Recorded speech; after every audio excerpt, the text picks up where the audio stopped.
परिचय।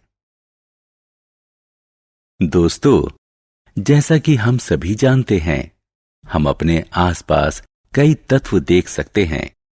ये तत्व विभिन्न पदार्थों से बने होते हैं।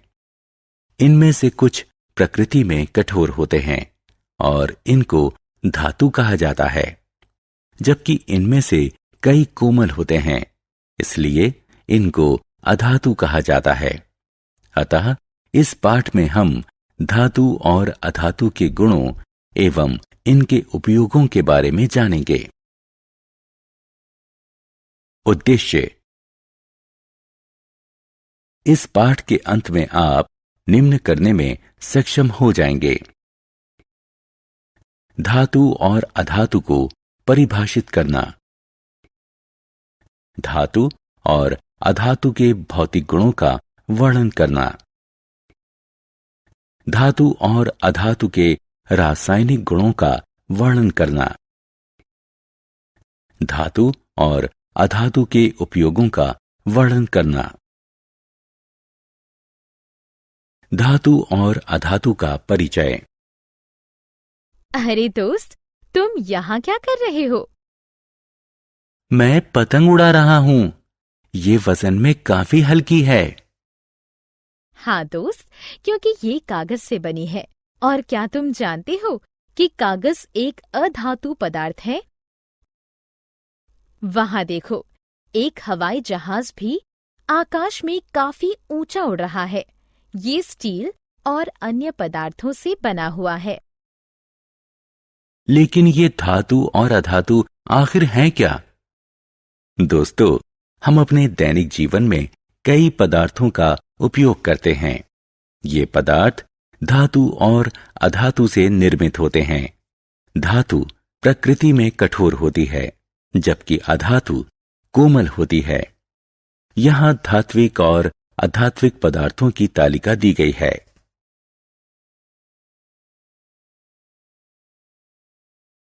धातुओं और अधातुओं के भौतिक गुण। दोस्तों, आइए अब हम इनके कुछ गुणों के बारे में जानें। सबसे पहले हम इनके भौतिक गुणों के बारे में जानेंगे। सबसे पहला धातु का गुण उसकी आघात वर्धनीयता है। इस गुण के द्वारा धातुएं पीट पीट कर चादरों में परिवर्तित की जा सकती हैं, जबकि इसके विपरीत अधातुएं यह गुण नहीं दर्शाती। अगला गुण ऊष्मा चालन है। धातुएं ऊष्मा और विद्युत की सुचालक होती हैं, जबकि अधातुएं कुचालक होती हैं।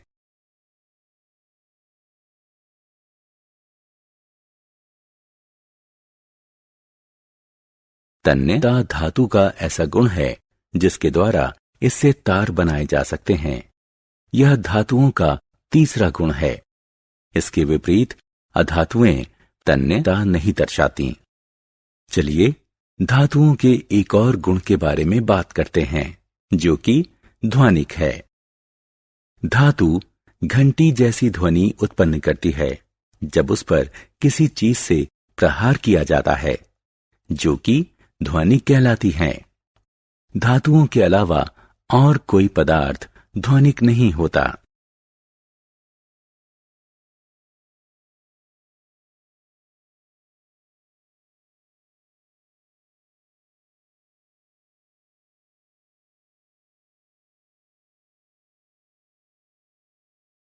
तो दोस्तों, इन गुणों के आधार पर हम कह सकते हैं कि धातुएं कठोर, चमकीली, आघातवर्ध, तन्य, ध्वनिक और ऊष्मा तथा विद्युत की सुचालक होती हैं। लोहा, तांबा, एल्यूमीनियम, कैल्शियम, मैग्नीशियम आदि धातु के उदाहरण हैं।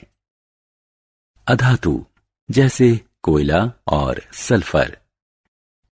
मुलायम, मलिन, अतन्य, आध्वानिक, गैर आघातवर्ध और ऊष्मा तथा विद्युत के कुचालक होते हैं।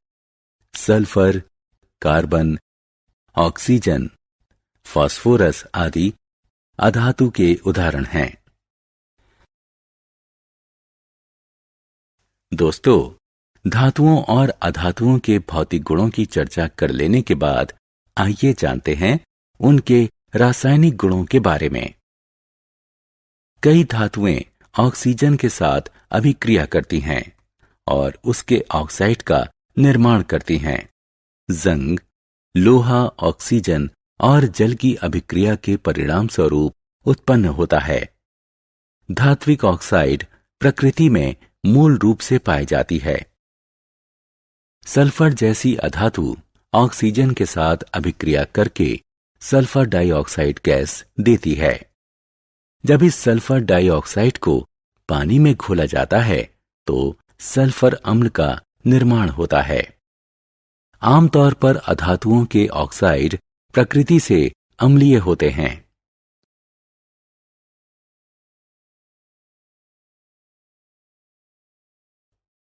धातु का एक और रासायनिक गुण है जल के साथ अभिक्रिया करना। बहुत सी धातुएं जल के साथ अत्यंत तीव्र या धीरे अभिक्रिया करती हैं। सोडियम को मिट्टी के तेल में रखा जाता है क्योंकि यह जल तथा वायु यानी ऑक्सीजन के साथ अत्यंत तीव्रता से अभिक्रिया करता है। आइए अब धातुओं और अधातुओं की अम्लों के साथ अभिक्रिया के बारे में जानते हैं। धातुएं अम्लों के साथ अभिक्रिया करके हाइड्रोजन गैस उत्पन्न करती हैं, जबकि अधातुएं अम्लों के साथ अभिक्रिया नहीं करती।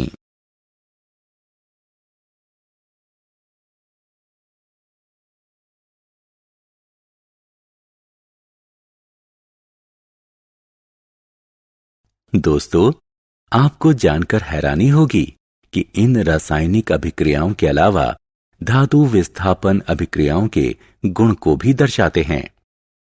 हम एक विस्थापन अभिक्रिया यहां देख सकते हैं जहां एक धातु दूसरी धातु को उसके यौगिक के जलीय विलयन से विस्थापित कर रही है।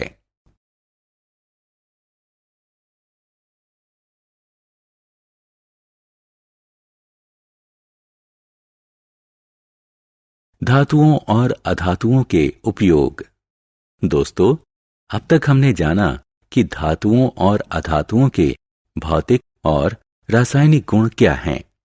चलिए अब एक अन्य महत्वपूर्ण विषय पर चलते हैं, अर्थात इन धातुओं और अधातुओं के उपयोग क्या क्या हैं।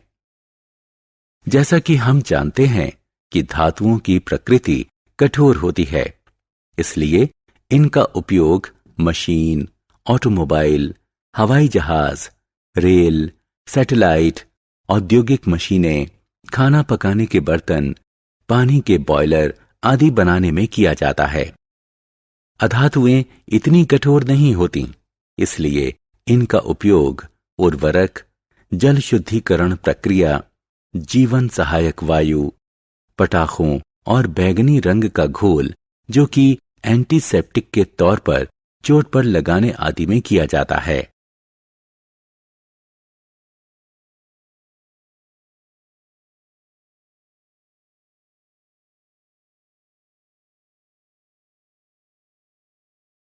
सारांश। आइए हमने जो कुछ सीखा है उसे संक्षेप में दोहराएं। धातुएं प्रकृति से कठोर, चमकीली और तन्य होती हैं।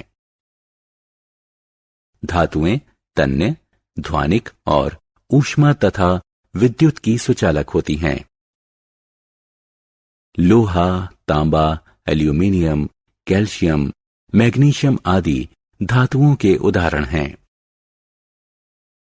अधातुएं प्रकृति से मुलायम, मलिन और अतन्य होती हैं।